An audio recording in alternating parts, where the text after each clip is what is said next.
Rebel Moon Part 2 is where Zack Snyder finally fell into self-parody, like if Jim Carrey did Ace Ventura 3 and just talked out of his ass for 2 hours. What began as an abandoned Star Wars script that even Kathleen Kennedy had the brains to throw in the trash, the Rebel Moon series is on pace for up to 6 entries. That's if they keep filming 2 at a time, according to Snyder himself. So look forward to Rebel Moon Part 2 coming this fall, or would it be Rebel Moon Part 3 Part 1? What about director's cuts? Does that mean 12 movies will disgrace our screens? We need an extended cut, just for the scene where the musicians from Titanic are present for the assassination of Carrie Elwes.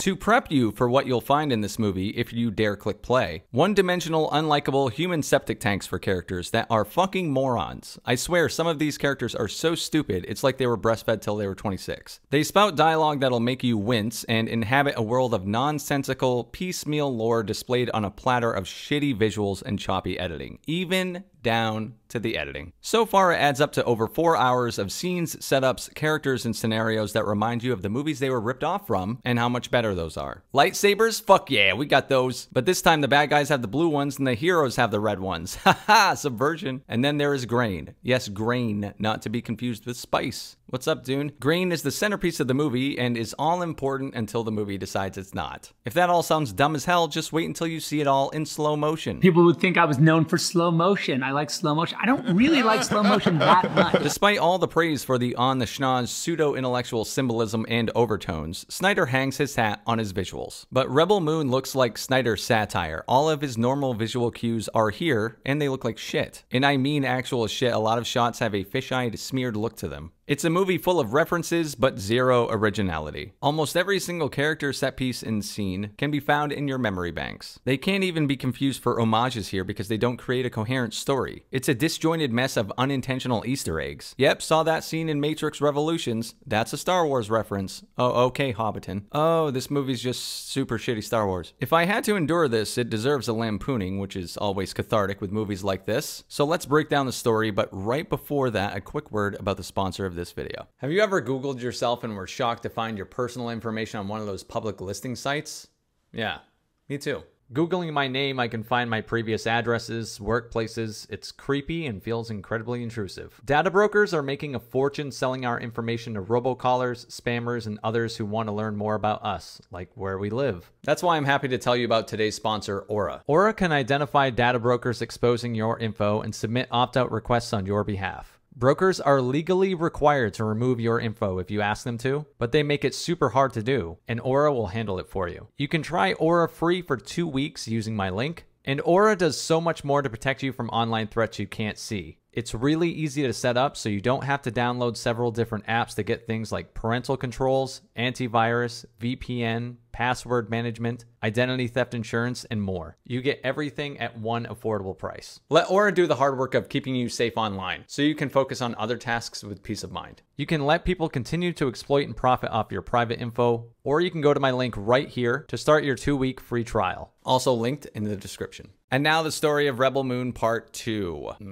The Scargiver. We find ourselves with Anthony Hopkins recapping the last movie, making sure to leave out key elements that paint characters as absolute dipshits. In fact, if you just heard the plot and don't confuse it for Star Wars, you might even be intrigued. In case you've forgotten the last film, and who couldn't? It followed a space soldier collecting Fortnite skins to protect a small village from the Imperial Empire. Our heroes return back to the Moon Veld to celebrate their victory against the Empire's admiral and his army. In fact, they're so excited that when they get back home, they tell everyone that the admiral was defeated and his ship will now return to the Imperial Motherworld so everyone's safe. That's right, the Empire wouldn't care what happened to their soldiers and send an even bigger army down to absolutely obliterate you. You're home free. Let's feast! One character even says there won't be any need to lay down lives. They've already won. Except for the people in the last movie who died for the cause, you know, like Ray Fisher, the guy famously out of work but friends with Snyder, who could have given his out-of-work buddy a recurring role in his tragic 6-movie deal, but he's only in the first movie and dies within 20 minutes. Then a character walks in the room and says, JK, they're still alive, they'll be here in 5 days. That's right, our slithering villain has been resurrected and he's headed straight for them. And thank God, because he was the only good part of the last movie. He wakes up from his resurrection with apparent brain damage and even displays superhuman powers. He picks up a guy by the throat with one hand. Whoa, I guess bringing him back really altered. I'm just kidding, this setup has no payoff and is lost like a fart in the wind. He's shown to have supernatural powers. He seems to be even eviler. Then nothing happens with this, and just like Matthew Broderick committing manslaughter, it's forgotten about. Morpheus says death isn't always deterrent enough for the designs of the Mother World, and thinks they must really need that grain, even though the villain called our lead hero Korra the most wanted villain in the universe. But she said he's mistaken, so that's that. They just believe her. Must be the fucking grain. He devises a plan to border all the buildings with bags of grain because the villains won't blow that up.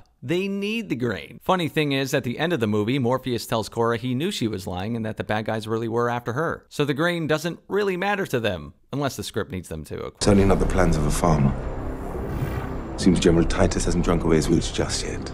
Wait, let's just take a step back here for a second. In the last movie, Admiral What's-His-Fuck mentioned there were machines that could do all of this harvesting for them. Robots who aren't rebellious little shitheads like these guys that don't have to be fed. So at what point would keeping you alive be an option at all once the bad guys arrive? I don't care. Oh, right. Snyder doesn't remember things that happened in the previous movie, sometimes previous scenes, baking contradictions into the story and painting characters that are already paint by numbers as also a bunch of little Forrest Gumps running around the universe. Absolute dumbasses happenstancing their way through life. Even though everyone's shocked at the idea of Admiral Bullcut still being alive, Titus gets all cryptic and alludes to the Mother World possessing resurrection level tech. He just knows that shit too, because why the fuck not? Next, we get a contender for the most mind-numbing shit in the entire movie. A scene that's incredibly bizarre, but not in that, well, it could be genius way. It's one of those moments where high schoolers unironically praise it because it does the thing. The scene is a flashback where Korra kills the princess, which turns her into the most wanted person in the galaxy. See, the king's daughter was so nice that it started making him nice. Before, he was a warmongering death machine, but now his daughter's glow has got him turning over a new leaf. You know, that way you're somehow supposed to care when he dies, I guess. Korra's mentor doesn't like that because he's just evil, you know? So he plots to kill the king and his family, and he promises to protect Korra if she kills the daughter. Well, all this happens, in slow-mo of course, while the Titanic band, as mentioned earlier, is actually playing the score in the background of the scene. Then Cary Elwes speaks in his ever-so-Cary Elwes way and gets assassinated. And Korra's psycho mentor, who's played by the worst actor in Hollywood today apparently, says, "Kill her." Exactly like that too. And she does this willingly. She only kills the girl because her shitty wigged mentor promised to protect her from repercussions. Psych, the treacherous guy is being treacherous and he blames it all on her. Run, bitch! Run! Pause. I can't even fucking stand it. Okay, so our hero killed a little girl because she thought she wouldn't get in trouble for it. So we're supposed to feel bad for her that she was duped. Duped by a guy who dupes everybody. That makes sense. And her pubically bearded father figure makes her kill the girl, not for any particular reason other than making her feel guilty about it, I guess. Because I mean, he could have killed her, or any of the other people with him, who didn't have much compunction about murdering people 2 seconds prior. But he's like, nah, I want my G.I. Jane daughter to feel bad.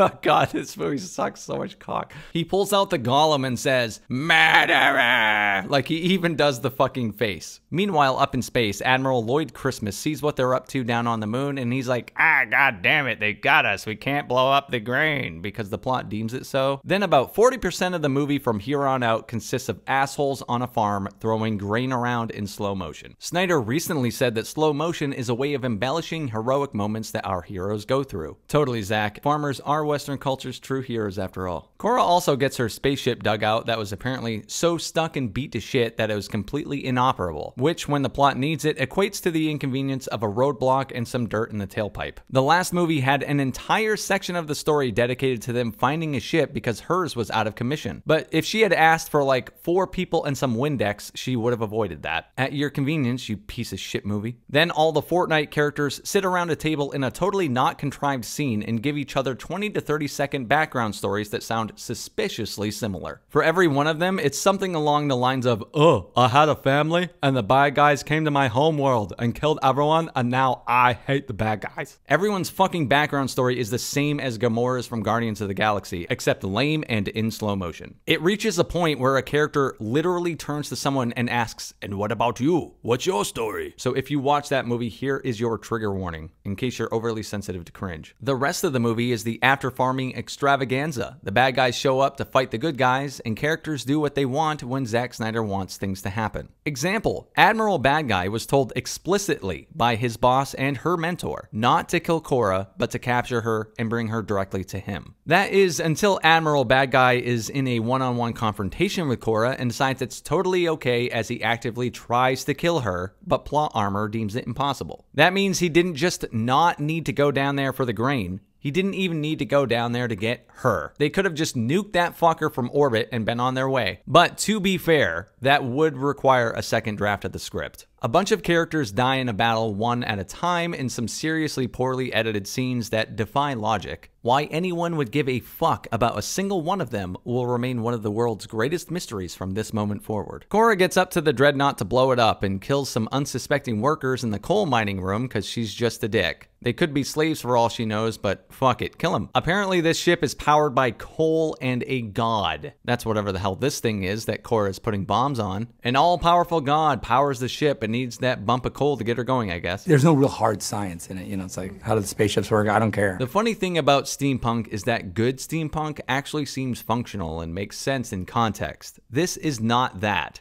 This is Snyder punk. This is style over substance. This is for the hell of it. It's for the visual ooh. This is bullshit. Anyway, so her farm boy lover dies, and thank God, because he's a mouth breather too, and he even said so in the movie. It's not just me. The guy knows he's a simpleton simp. And the bad guy dies. Again, making his return in this movie totally useless. In the end, Cora's ruminating about killing the king's daughter and sniffling all sad about not getting away with murder. An all-knowing Morpheus character says, "Ah, well, she is alive. Oh, and I knew who you were the whole time. Can't fool me." I guess my imitation kind of sounds like Splinter. Anyway, at your fucking convenience movie. So they have a mission for the third turd coming this fall. Go find wherever the magical mystical princess is in the next season pass of Call of Duty Warzone. I mean, Rebel Moon 3. If it isn't obvious, Zack Snyder completely misunderstands how to handle character writing. Hardly anything about any character makes them likable or worth rooting for, yet Rebel Moon desperately wants you to. The corny music cues demand it of you when what you're seeing and hearing doesn't line up with what Snyder wants. Cora is a horrible character with zero redeeming qualities. She had no regret about killing a little girl. She's saved by the fact that the girl's still alive. She's also a mass murderer and has flip-flopped on multiple occasions over 2 movies now whether this farm town is worth abandoning or worth getting everyone in the galaxy to die for. Anthony Robotkins is also supposed to be a likable character, but he's an actual piece of shit if you break down anything he's done. Even when he seems to be making an autonomous decision to help out in the upcoming 3rd movie, he actually says it's not his choice to do so. Why? Why have him say that? Give your character some likable quality, something they have control over. He exists in this movie because a robot with antlers and a cloak looks cool. It's the same dark and edgy freshman high schooler mindset he's brought to all of his movies over the years. His heroes having no redeeming qualities has been a problem since Man of Steel. I'd bet $1 and a handshake he'd use the same kind of argument here, that no real person is actually superheroic. What if they were in the real world? Basically, the description of an anti-hero, like Punisher or Spawn. So really, what if every character was stripped of what set them apart from someone like that, and was just edgy and cool, and killed people like Punisher? What a wild, dark, original concept. Funny thing is, even characters like Spawn and Punisher have redeeming qualities. They were the epitome of anti-hero. They were the subversion of expectations from the superheroic trope.